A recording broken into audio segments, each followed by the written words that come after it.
Hello, magandang gabi po sa ating lahat. Nandito na naman po ang inyong lingkod at magbabahagi tayo muli ng video dito sa ating channel. At ito ay ang video na kung saan ay naging usap-usapan itong si Ted Filon na tila nawala ito ng ilang araw. At ngayon ay bumalik na naman siya para sa kanyang programa na ang akala ng ilan ay mayroong mga nagsabi na mukhang naduwag na daw si Ted Filon at hindi na humarap sa kanyang mga programa.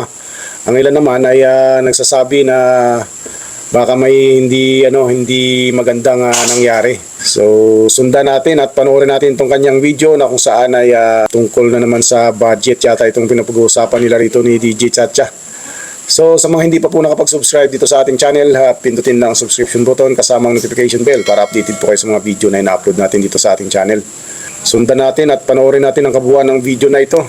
Yung nga po ay so back today. Araw po ng Friday ngayon sa mga naghahanap sa akin. Eto na ako. Eto na siya. Sabi sa inyo nagwalis-walis lang ng bakuran kung ano iniisip nyo.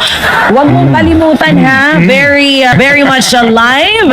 Kasi alam mo, sabi ng mga nakamiss sa'yo, next time daw, pagka daw ikaw ay magbe-vacation leave, mag-iwan ka daw ng video message. Ganon. Magpa-press con ka daw sana. Para daw di sila nagugulat. Kaya siguro Magsasabi ka. Siguro maggagawa na ako ng vlog. Para sa simula pa lang, I woke up like this. And then I'm having breakfast. Tama, Ito, ganun. breakfast ko. Kumbaga, a day in the life of Ted Filon. Tsaka live, no? Araw-araw ako nasa doon. So, doon ko na mapapatay. Ikaw naman, napaka-nega mo. Lahat na ng mga Hindi mo bagay, pwedeng, lahat na ng mga bagay binobroadcast. hindi mo pwedeng doon sila magpapapicture kung nasan ka. Pero ito na nga, nagbabalik ang aking baby boy, Ted Filon. Ang daming nakamiss sa'yo, baby. Welcome back. Salamat po na marami sa lahat ng ating mga ginigiliw na mga uring manggagawa, lalo na po yung mga walang day off, walang Pasko, ang dami po nila. At tayo pinagbibigay-pugay po sa inyong lahat ng mga uring manggagawa na nagpapagalho talaga at ang galaw sa mundo ay patas. Patas. Amen. Mamaya isa-isayin natin sa baby girl, ha? Yun ang nakuha kong balita. Nagpunta ka daw sa isang restaurant, yung pag-asa, ito na muna tayo. Alin? Ay sinasabi mo, Ano? nakayakapan mo ng wahigpit, si nanay. Ay saan ka ba kasi naglalagi? Balita ko nga din, pinagkaguluhan ka na naman ng mga umiidolo sa'yo. Sobra ka naman sa pinagkaguluhan. Ayun ang sinasabi, yun ang nakuha kong balita. Nagpunta ka daw sa isang restaurant, pinagkaguluhan ka doon, isa si nanay, sa nakadaupang palad mo, niyakap ka ng mahigpit. Hindi naman, baby girl. Nagpa-picture lang naman. Iba ka talaga. Saka yakap-yakap ng mga senior. Ay nako, sinabi mo diba? pa.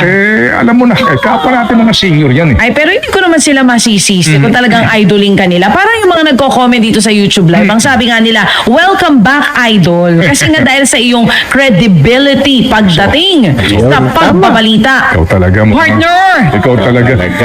Hindi ko may tatanggi. Importante na tama po ang ating ibinabalita. Ang mga informasyon ay fact-check ika nga po at na-verify muna. Ngayon, mga kapatid, budget. Right, budget po ang pag-uusapan din natin mamaya. Kasi po, ang sinasabi ho ng Malacanang Toro daw po, no? Toro aral ng ating presidente. Massive na, tumala naman. May ganon? Bago pirmahan, talagang pinusisi ng maigi. Bukas daw ang pirmahan? Oh, Asan December din? 30, Monday. Monday. Isasabay sa Rizaldi. Okay, so nangangahulugan na wala nang saysay yung pinagdaanan natin ng budget deliberations. At saka yung sinasabing BICAM na yan, na photo op lang pala, di ba? Picture lang, nagpulong sila doon. Saan? Sa Manila Hotel. Wow! Basta pa kayo ng pagkalaki-laki. Wow. Hindi ba? I mean, ako, aga-aga nito.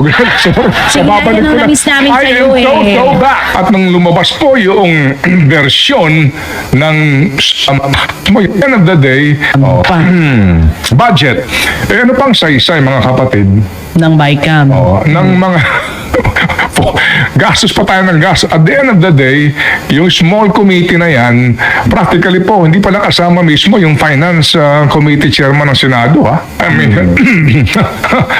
ay sa ating mga mukhang iba, di ba? Mukhang may mga nagdesisyon lamang dito. At nang lumabas po yung versyon ng small committee ng BICAM na yan, ay kahindik-hindik. At hindi pa ho sila kikilos nga kung hindi po nag-ingay dito ang marami. Yes. Kung hindi po sinabihan sila na itong pinaka-corrupt na budget sa kasaysayan ng Pilipinas. Kaya po rin po nagtataka naman din, bakit yung mga anti-corruption advocates dyan sa ating pong mga parang tahimik sila, di ba? Walang say.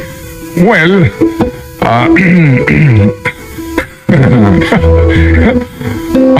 nung lumabas po itong versyon na inaprubahan ng both houses ratified, as usual po in the Senate, well, in fairness ngayon, dalawa. Kasi noong una isa lang dalawa. Alright, dito po sa lower house, as usual, makabayan lang. Abay, kahindik-hindik pong kinalabasan. So dahil po sa ingay at yung banta na baka mapahiya sila dahil po ito'y labag sa ating saligang batas, dadaan ngayon sa review. So sino ngayon nagre-review? Si Presidente, si Executive Secretary, si Finance Secretary, si Budget Secretary, and si NEDA at si DPWH. Nasama DPWH. Kasi sila may pinakamalaking budget at diba? nadagdagan pa naman sila ng Ba't di plus niyo sinama si 289 Sani billion. Angara? Exactly. Di ba? Exactly. So nangangahulugan, opo, dumaan kayo sa pagkahaba-habang budget hearing, pagkalaki-laki ng istorbo sa trabaho ng mga taong gobyerno, pagkalaki-laking gastos, at the end of the day, sila din ang magre-review. Exactly. At ngayon po, ano yun? Hihimay-himayin nila. Ano yun? How do you amend, alright, a ratified budget? So, through line veto. Pag isa-isa. Baka at the end of the day, magkaroon na naman dito ng ilang pahong constitutional issue. Kasi sinasabi ho ng iba, ang mga panukala ng iba, ibalik sa amin, ayusin namin, and we will ratify again. Ayaw naman ng Pangulo ng Ayaw gano'n. naman daw po kasi hindi daw yun yung proseso. Hindi daw ganoon Well, yun. anyway, Kasi ratified nandiyan naman na sa nga. kanyang opisina yung dating Supreme Court Chief Justice, maalam sa batas, so hintayin natin. But basically po mga kapatid, dito po sa isyong ito, kaya po nangyayari ito kasi hindi ho tayo nakikialam. Mabuti po na lamang at may mga tao, and we have to give credit sa mga tulad ng Marcelo Magno, no? At ilang pahong mga cause-oriented persons na concerned sa budget na ito. Maaari pong hulaan na, i-bash na ho na kung ano-ano. Huwag niyo pansinin yun. Kasi dito mga kapatid, mamaya hihimayin po natin to ulit. Itong issue po ng budget na ito para nyo maintindihan kung gaano ka-importante. Lalo pa at sa pinakahuling balita po ng Treasury Department natin. Kunin mo yung business page dyan, sinasabi ko kanina. Ano ang sinasabi dito sa balita? Budget deficit reached 1.2 trillion pesos in first 11 months. Yan po ay mula nga January to November 2024, mga kapatid. 1.2 trillion pesos budget deficit. Okay. Oh, wow. So, nangangahulugan mga kapatid, opo. Oo. Yun daw pong revenue collection natin, 4.1 trillion pesos. Yung pong 11th-month expenditure is 5.3 trillion.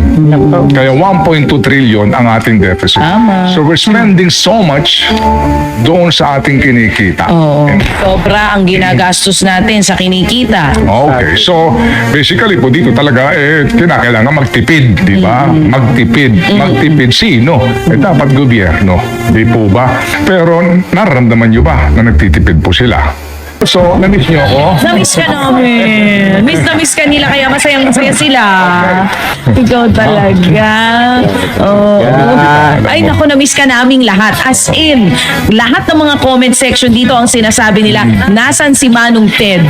Ibalik si Manong Ted. Oo, meron pa akong ang dami nagpasa sa akin ng mga link na ano mo ba, Direct Grace? Ted Filon, pinatahimik na.